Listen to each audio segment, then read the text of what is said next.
What ingredient spoils a food dish for you if it's in it? I am one of the unlucky few that cannot eat cilantro because to me it tastes the way that a dead fish tank smells. People won't believe me. My parents, my fiancé when we first started dating, and tried to slip it into dishes to show me I'm just being picky, but I can always tell because it just tastes awful to me. I wish it didn't. Apparently it's a genetic thing, like when people can smell asparagus in their pee. For taste, mayo, fucking egg sauce, really, for self-preservation, goat's cheese, milk, intense allergy, face blows up and everywhere I breathe from constricts. I think it is because I got trampled by goats while trying to feed them at Marineland when I was 4. A developed allergy, fucking goat sauce, really. Pickle slices on a burger. I like certain kinds of pickles, but not the kind that come with burgers. Nothing bothers me more than when my burger comes with pickles on the side but they are touching the bun and the bun is soaking up all the pickle juice. You can't just take the pickle juice off. Once it's on the bun, you're tasting pickles whether you like it or not. Fuck pickles. My parents didn't want to shout our names for dinner or to come downstairs, so my dad installed a literal doorbell in our bedrooms. So if we were needed in the kitchen we were summoned by the child bell. We lived in a 2-bed semi-edit. My dad passed when I was younger, so thank you for the love of his unique idea. A couple. When I was a kid my dad would take me to the 7-Eleven for Slurpees. I adored it, because I loved Slurpees. The only rule was I couldn't tell my mom I got it or went anywhere. I didn't realize until I was about 12 or so that all the times he took me out for Slurpees was really just him getting liquor and feeding his alcoholism, and that's why I wasn't allowed to say anything. My mom also slept with me well into my teen years. It wasn't until I got into late middle school that I mentioned it and my friends thought it was extremely weird. My dad told me it was because my mom was a control freak, and that I was putting a wedge in their marriage by letting her sleep with me. So I finally demanded she stop. I later found out she slept with me for that long because my dad was a raging junkie, alcoholic, and could do some really terrible things while high. I knew my dad was an addict, but I never knew my dad could do anything like that. I take care of my mom now. He died about 6 years ago and I've never seen her happier. Edit, for those wondering, I am a daughter.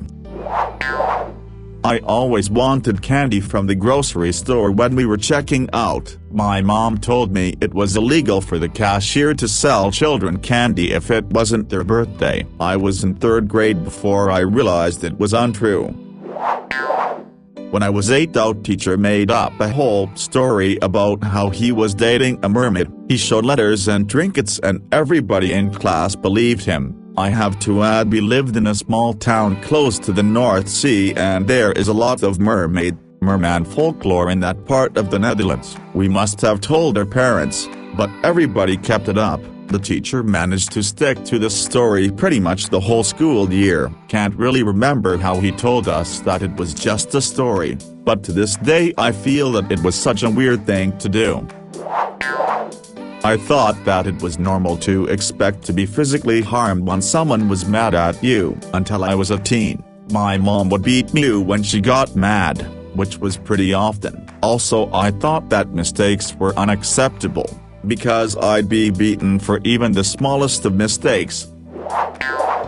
It's a little thing, but it was very surprising to me that it was my dad and not my mom who stayed home with me when I was sick.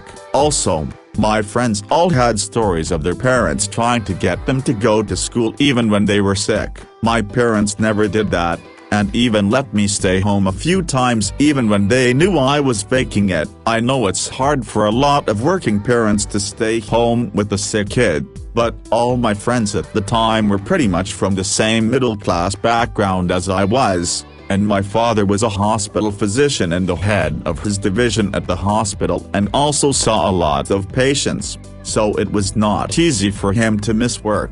I guess he handled a lot of stuff by phone. This was before the internet. It's a little thing, but it really made me feel so cared for, and I still associate staying home sick with getting taken care of by my dad, who had an excellent bedside manner. Edit. I just want to add that I found, later, that my father had kept charts for all my childhood illnesses, tracking fever, symptoms, medications and dosages, etc., including the fake ones. Saving food containers, whether it was plastic sour cream containers, or styrofoam Big Mac boxes. Even things like soup cans would get saved to serve as makeshift cups. I don't think I drank out of an actual normal drinking glass, except at restaurants, until I was in my teens.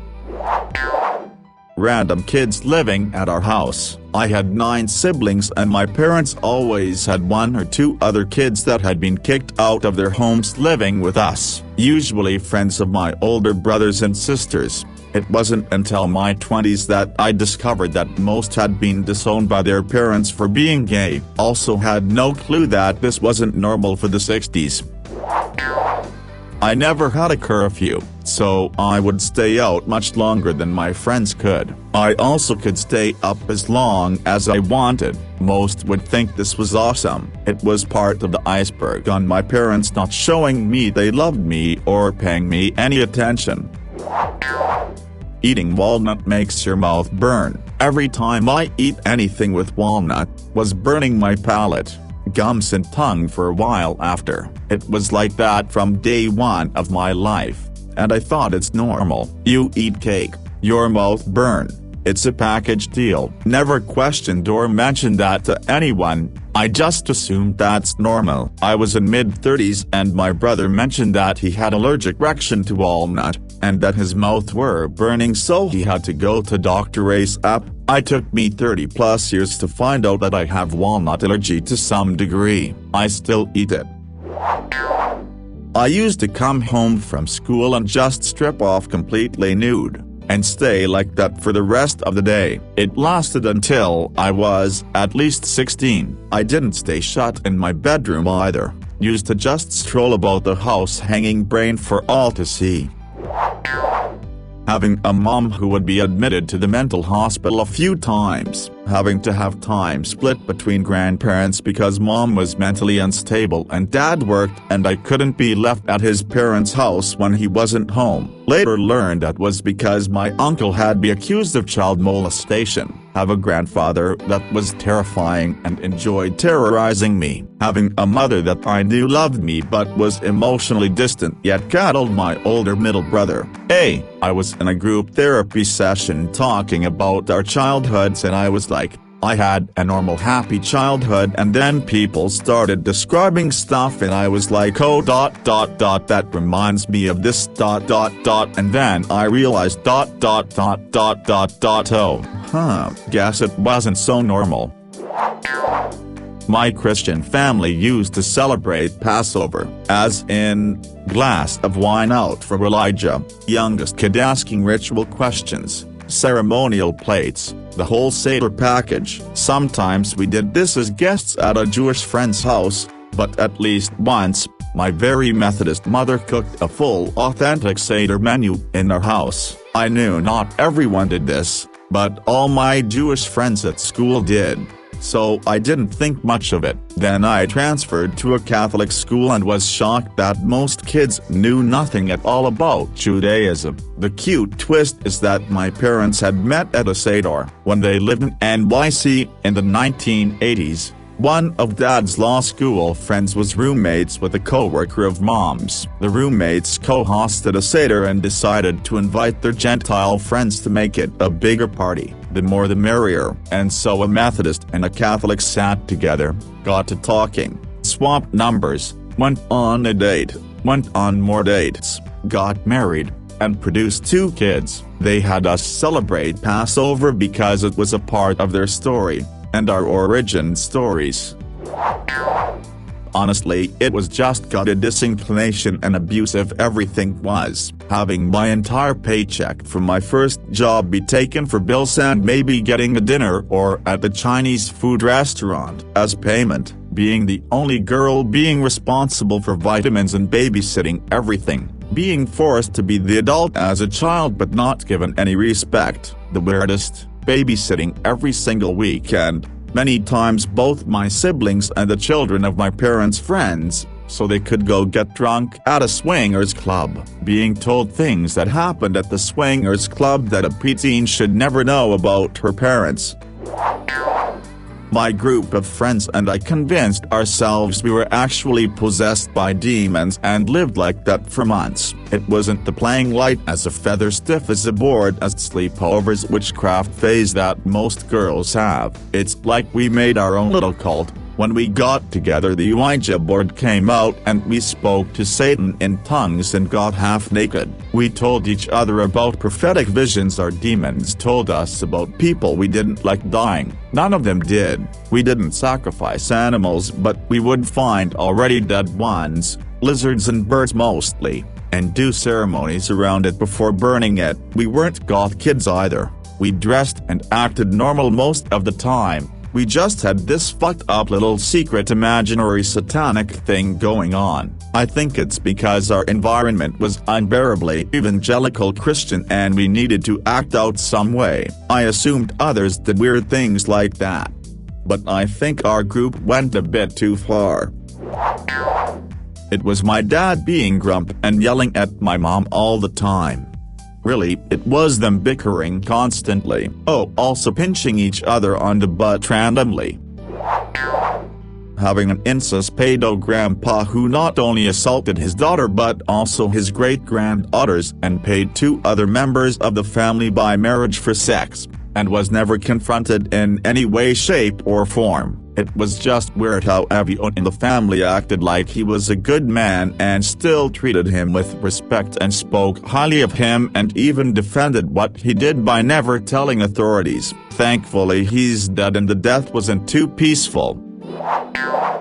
Everyone in my family is very petty and emotionally immature. No one apologizes or talks about how they feel. Things you said a month ago can come back up anytime. Unsurprisingly, I get super freaked out when people raise their voice at me, even if it's to agree, and I apologize constantly. Saving food containers, whether it was plastic sour cream containers, or styrofoam Big Mac boxes, even things like soup cans would get saved to serve as makeshift cups. I don't think I drank out of an actual normal drinking glass, except at restaurants, until I was in my teens. My mom is a forensic pathologist, so about 75% of our dinner conversations would be considered weird, creepy by most people. I remember going to a dinner at a coworker's house and she mentioned what my mom did for a living to her parents. Coworker's mom, but you don't talk about it very often, right? That would be unsettling. Me, laughing nervously, no, not at all. Anyway, that was really the first time I realized how weird our average dinner conversations were to people not in our family. Being fired for screaming at my boss. Growing up, the way my father dealt with frustration or anger was to scream at the top of his lungs and get in our faces. I was usually the main target, being the youngest boy, so I learned that that's the appropriate way to handle your emotions. After being fired, I decided to go to therapy. My mom and her GF would make my sister and I regularly pee in a cup. I was about 13, she was around 11, and tell us it's to make sure we weren't doing drugs. Very strict household. 10 years later my mom's GF got pretty drunk and finally confessed to us they were both using our urine to pass their own drugs tests. I used to sleep with my dad up until middle school. People thought it was weird, and I would still hold his hand in high school. And then a teacher made fun of me, but that was also the same year my dad died, so I'm glad I got to have that extra time and connection with him. My mother would only let us use the shower in the basement. It wasn't very nice and was always cold down there. The main bathroom wasn't to be used for showering, so we wouldn't mess it up. It also had a cloth shower curtain that was just for show, so you couldn't really try to use it without getting water everywhere anyway. We also had a living room that was for show only and not to be used. Overall, the house I grew up in was just really uncomfortable. In England, my uncle's neighbor had a pet monkey, huge cage in their back garden with some sort of macaque that lived there. They had it for years. It was totally normal to me, and it wasn't until a long time after that I realized a family neighbor owning a monkey is definitely not normal. They're still very close family friends, but I personally see them very rarely. I really ought to ask what the hell went on for that to happen. It was in Rotherham, Yorkshire, if anyone's interested. I grew up in an evangelical Christian household. We went to church Sunday morning, Sunday night, and Wednesday evening. During the Sunday morning service, the pastor would excite the crowd with music and yelling, and would encourage everyone to speak in tongues, technically known as glossolalia. For those of you who are not familiar with this practice, it involves a person utter words or speech-like sounds that are unrecognizable to everyone, including the speaker. The reason this is done is because one is so filled with the Holy Spirit that he is speaking through you and mortals cannot understand his language. At least that is what I was told by my parents. This started when I was around 5 years old. We would be in a crowded church building of several hundred people. The music would be blaring, the pastor would be yelling into the microphone and then start babbling incoherently. Then people around me would join in. Then my parents would start. After several episodes of this, my parents would encourage me to let the Holy Spirit speak through me, so eventually I would start babbling randomly. My parents would be so proud of me. Then we'd go get lunch and continue our day until Sunday evening service, where this might happen again. At the time this seemed normal because my parents only hung out with evangelical Christians, including my cousins, who went to the same church. I pretty much never really thought much about this until as an adult I watched the documentary Jesus Camp. By the way, I'm no longer religious, and they showed young kids crying and speaking in tongues that had hit me. These poor kids were being psychologically abused. It is not a normal way to teach Jesus' love in this fashion to young, impressionable children. Meet up with an older friend, go somewhere outside hidden, get naked, then get dressed and play stuff together. I don't even know how it started or why. We are both guys. Don't think he touched me. It's just so weird to remember this with no context, lol. My dad's low-key alcoholism meant that he was always drinking something alcoholic, from the bourbon in his coffee in the morning until falling asleep drunk in an easy chair at night. I never saw him driving without a beer or a soda pop-sized bottle of wine tucked between his legs, not even once. My sister used to be super competitive about how fast she could put her makeup on. I remember thinking it was normal since girls' makeup, boys' video games was the big mentality in the early 2000s. It got to a point where my mom banned makeup because one of my younger sisters made a huge mess with it in the kitchen on her expensive kitchen table. Tomatoes. It's not that I don't like them, I can eat one on its own. On a sandwich or burger, it completely waters down all the flavor for me. In hot dishes, if there are big chunks, same thing. It's all I can taste.